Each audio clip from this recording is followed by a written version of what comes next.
प्रश्न उठा कि एक आत्यंतिक कल्याण कहते किसको हैं, कल्याण किसको कहते हैं? कल्याण की परिभाषा भगवान प्रस्तुत कर रहे हैं। कल्याण शब्द का व्यवहार तो हम लोग करते हैं बोलचाल में, लेकिन उसके अर्थ का अनुसंधान नहीं करते। बाबा मेरो कल्याण कैसे होएगो, लोग कहते हैं ना संतों के पास जाके, जा बच्चा तेरा कल्याण हो जाए। पर जो कह रहा है कि मेरा कल्याण कैसे, उसको भी पता नहीं कल्याण होता क्या है। और कई बार उसको भी पता नहीं, जो कह रहा जा बच्चा तेरा कल्याण हो, उसको भी पता नहीं। कल्याण किसी व्यावहारिक शब्दावली का नाम नहीं है। अत्यंतोपरतिर यत्र दुःखस्य च सुखस्य च तदेव कल्याणम। जिस अवस्था में पहुंचने के बाद सुख और दुख इन दोनों की सर्वथा निवृत्ति हो जाती है, आत्यंतिकी निवृत्ति हो जाती है, उस अवस्था का नाम है कल्याण। और वह लौकिक पारलौकिक भोगों की प्राप्ति कथमपि संभव नहीं है। यहां तक कि जीव ब्रह्मलोक तक पहुंच जाएगा, वहां से भी उसे नीचे गिरना पड़ेगा। इसलिए भगवत साक्षात्कार कहो, आत्म साक्षात्कार कहो, इसी का नाम है आत्यंतिक कल्याण। और इस कल्याण की अवस्था में पहुंचने के बाद सुख दुख दोनों नहीं रह जाते हैं। इसका एक और आशय है महाराज जी, सुख दुख का अस्तित्व ही नहीं है। वस्तुतः न तो सुख की सत्ता है और ना ही दुख की सत्ता है, तो अनुभूति क्यों होती है? सत्ता ही नहीं है तो अनुभूति क्यों हो रही है? सुख दुख नाम की कोई वस्तु है नहीं। मन ने जिसे अपने अनुकूल अनुभव कर लिया वो सुख बन गया, और मन ने जिसे अपने प्रतिकूल अनुभव कर लिया वो दुख बन गया। इसलिए अनुकूल वेदनीयम सुखम भवति और प्रतिकूल वेदनीयम दुखम भवति। हैं, अनुकूल वेदनीय सुख है और प्रतिकूल वेदनीय दुख है। एक व्यक्ति है, उसको एक क्रिया से बहुत सुख मिल रहा है, दूसरे व्यक्ति को उसी क्रिया से बहुत पीड़ा मिल रही है। जिस कुम्हार ने अभी अभी आवा लगाया है, आवा में आग लगाई है और बादल उमड़ घुमड़ करके आए, उसने प्रतिकूल रूप में देखा कि हमारा किया कराया सब गुड़ गोबर होने वाला है, मूसलाधार पानी बरसेगा, सब हवा फैल हो जाएगा। और जिस किसान की फसल सूख रही है उसे पानी की आवश्यकता है, उसको बादल की गर्जना सुन के कितनी प्रसन्नता होगी। उसको तो पानी की जरूरत है, एक को जरूरत नहीं है। जिसने प्रतिकूल अनुभव किया उसको दुख हो गया, जिसने अनुकूल अनुभव किया उसको सुख हो गया। न सुख रहा न दुख रहा। भाई सुख होता तो उससे सबको सुख ही होता, दुख होता तो उस क्रिया से सबको दुख ही होता। तो एक ही क्रिया है पर किसी को दुख हो रहा है, किसी को सुख हो रहा है। इसका मतलब केवल मन की कल्पना ही सुख दुख है। और मन जब भगवान में विलीन हो जाता है तो न सुख रह जाता है न दुख रह जाता है।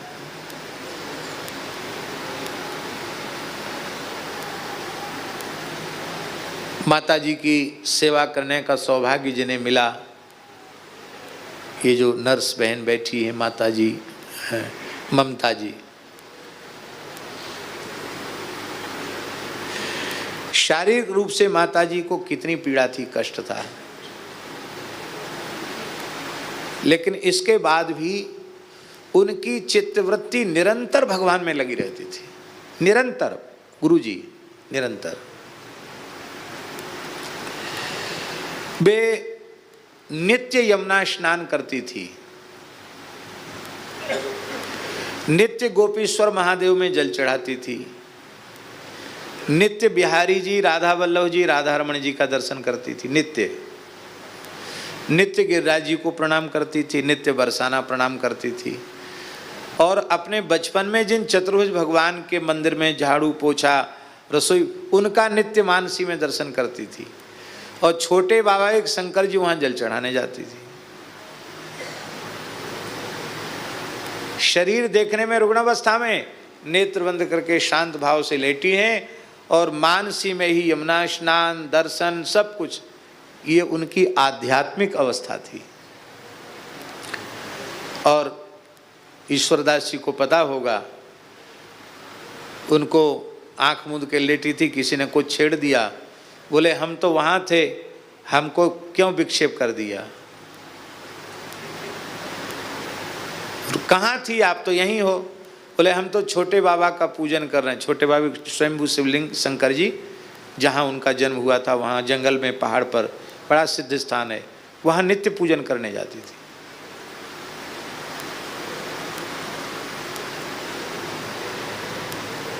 तो शारीरिक रूप से इतनी वेदना होने के बाद भी उनको वेदना का कष्ट जैसा अन्य मरीजों को होता, हाहाकार करते हैं, आकाश पाताल एक कर देते, कुछ नहीं, प्रत्यक्ष प्रमाण। दूसरी एक घटना सुनाए हम आपको। अनुकूल प्रतिकूलता मन का धर्म है, वो मन भगवान में विलीन होने से कैसे हो जाता है, दूसरा उदाहरण हम आपको दे रहे हैं। पूज्य सदगुरुदेव भगवान श्री भक्तमाली जी भगवत धाम प्रयाण की स्थिति में थे। शरीर अस्वस्थ था और हमारे मन में भी बहुत पीड़ा थी। हम ऐसा समझिए कि बार बार महाराज जी के कहने से ही कुछ आहार लेने जाते थे, अन्यथा उनकी सन्निधि में ही बैठे रहते थे। तो अंतिम क्षण तक उन्हीं की सन्निधि में ही रहे। तो महाराज जी के शारीरिक पीड़ा को देख के हमारे मन में बड़ी वेदना हुई। तो हमने मन में सोचा कि हम बिहारी जी दौड़ के जाएं, बिहारी जी से कहें कि गुरुदेव की सारी वेदना आप कृपा करके मुझे दे दें, गुरुजी के शरीर में वेदना न रहे। तो हम बिहारी जी गए, दौड़े दौड़े रिक्शा से गए, महाराज जी को छोड़ना भी मुश्किल, और गए बिहारी जी का दर्शन किया। एकदम भावुक होकर बिहारी जी से कहा, बिहारी जी गुरुजी तो अपनी स्थिति आत्मस्थिति में है, लेकिन उनकी इस दैहिक कष्ट को देखकर हमें बड़ी पीड़ा हो रही है। आप कृपा करके यदि कथनचित कोई देह का प्रारब्ध हो, आप तो समर्थ परमात्मा हैं, आप उसका स्थानांतरण कर दीजिए, हम भोग लेंगे, गुरुजी प्रसन्न रहें। उसी समय हमको एक संत दिखाई पड़ गए वहाँ। हम मानसिक प्रार्थना कर रहे थे। श्री बिहारीदास जी भक्तमाली जी अच्छी प्रकार से पहचानते उनको, उपाध्याय जी। पूज्य पंडित श्री गया प्रसाद जी महाराज के साधक थे, वो गोरेदाऊ जी में रहते थे। बहुत अच्छे संत थे उपाध्याय जी, बड़ी उच्च कोटि की रहनी थी गुरु जी उनकी, अद्भुत रहनी थी। माने पंडित जी के आदर्शों को अक्षरशः पालन करने वाले और निरंतर अंतर्मुख रहने वाले थे। वो हमको दिखाई पड़ गए। वो बोलते किसी से नहीं थे, आपको तो पता ही है, लेकिन उनको किसी ने बताया होगा कि महाराज जी अस्वस्थ हैं। उन्होंने मेरे पास, उपाध्याय जी ने कहा कि पूज्य बाबा अस्वस्थ हैं। हम कहाँ अस्वस्थ तो हैं, तो बोले हम दर्शन कराते हैं। तो हमारे साथ ही रिक्शा में बैठकर वो आए। बिहारी जी की शयन आरती हो गई थी, हम आए। तो हमने महाराज जी को कहा, महाराज जी पूज्य उपाध्याय जी आए हैं पंडित जी के साधक, आपका दर्शन करने। तो महाराज जी नेत्र बंद करके लेटे थे और नेत्र उन्होंने खोले और दोनों हाथ जोड़े।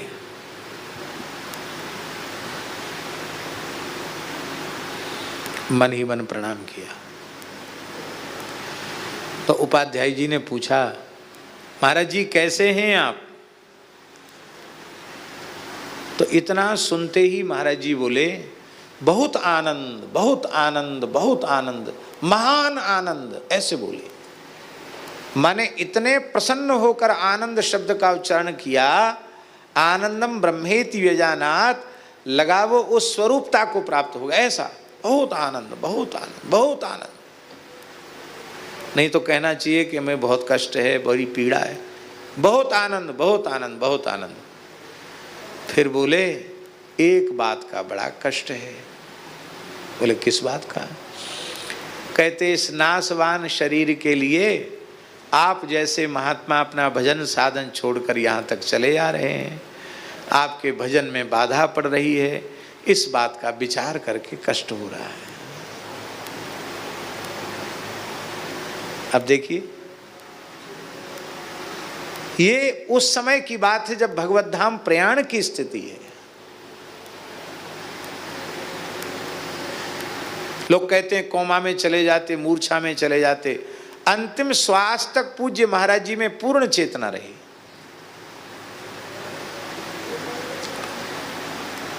संपूर्ण गीत गोविंद सुनाया, संपूर्ण राधा सुधा निधि सुनाई, 10 पंचाध्यायी सुनाई, 2 आवृत्ति भक्तमाल की सुनाई, और अंत में मैं कुछ न कुछ सुनाता रहता था। तो हमने पोथी खोली, मूल पोथी भागवत जी की, क्या सुनाऊं? तो कपिलोपाख्यान ही निकला अपने आप। ऐसी खोली पोथी अपने आप, तो कपिलोपाख्यान निकला। तो हमको लगा महाराज जी को यही प्रिय है, लगता है इसलिए अपने आप निकला है। मैं सुनाने लग गया। तो महाराज जी श्लोक उच्चारण कर रहा हूँ बढ़िया स्वर से, अब महाराज जी सुन रहे हैं, उनके नेत्रों से अश्रुधारा बह रही है।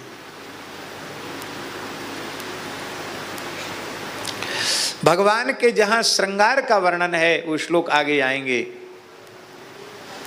एक एक श्लोक हम बोल रहे हैं नक्शक श्रृंगार का भगवान के।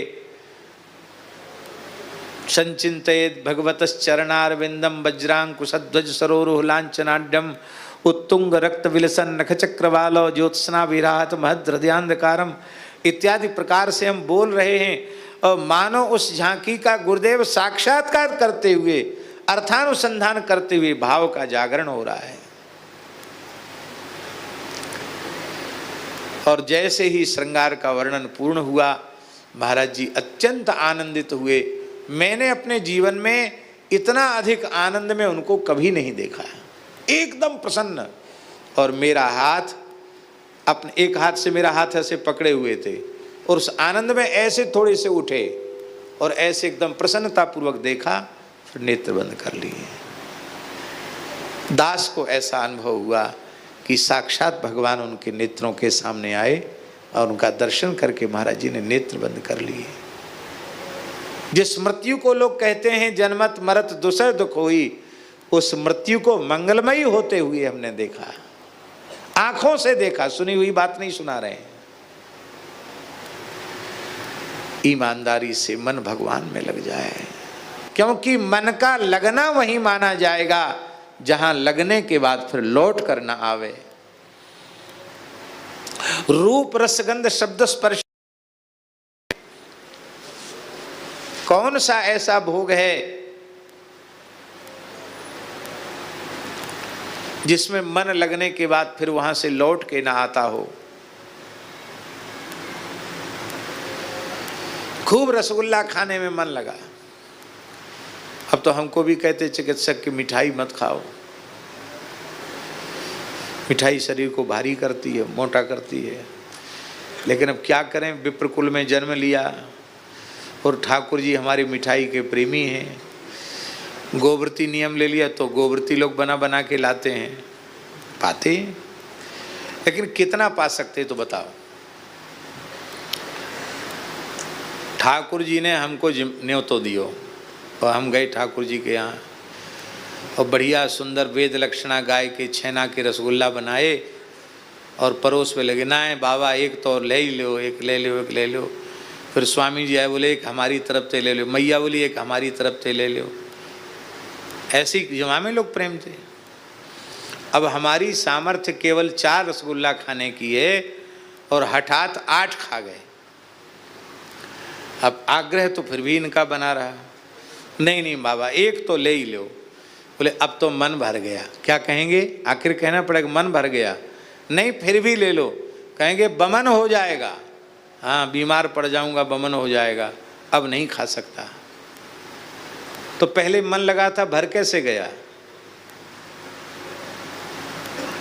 पर हमारे श्याम सुंदर ऐसे हैं, इनके रूप में किसी का मन नहीं भरता, इनके नाम रूप लीला के रस में किसी का मन नहीं भरता, इनके श्री चरण कमल की दिव्य मकरंद सुगंध में किसी का मन नहीं भरता है, इनकी मुरली के शब्द से किसी का मन नहीं भरता, इनकी अद्भुत प्रेम में सनी हुई वाणी को सुनकर किसी का मन नहीं भरता, इनके नूपुरों की ध्वनि सुनकर किसी का मन नहीं भरता, और इनके मंगलमय श्रीअंग के स्पर्श से किसी का मन नहीं भरता। किसी का मन भर गया हो तो बताओ। और जिसका मन श्री कृष्ण में लगा हुआ हो, लौटकर संसार में आया हो, भोगों में आया हो, तो एक भी किसी भक्त का नाम लेकर बताओ। इसका मतलब है ये असफल प्रयत्न है जो हम लोग हठात बलात् मन को शरीर संसार में लगा रहे हैं। मन केवल भगवान में लगाने की वस्तु है, भगवान में ही लगाना चाहिए। और ये मन जो है ना, वो भगवान की विभूति है। इंद्रियाणाम मनश्चास्मि, इसका मतलब भगवान की विभूति है तो भगवान में लगाओ। और मन लगने के बाद चलत चितवत सुपन सोवत, चलत चितवत सुपन सोवत, दिवस जागति राति, दिवस जागति राति,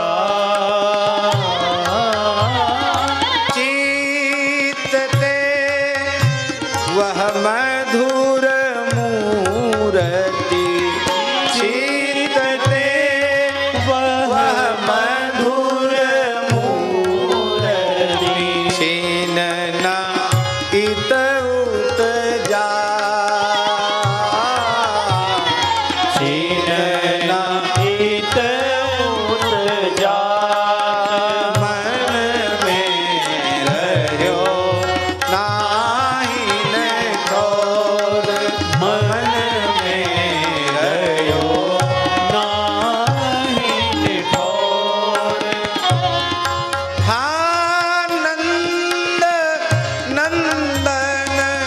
अछत कैसे आनिए उर नंद नंदन अछत कैसे आनिए उर और मन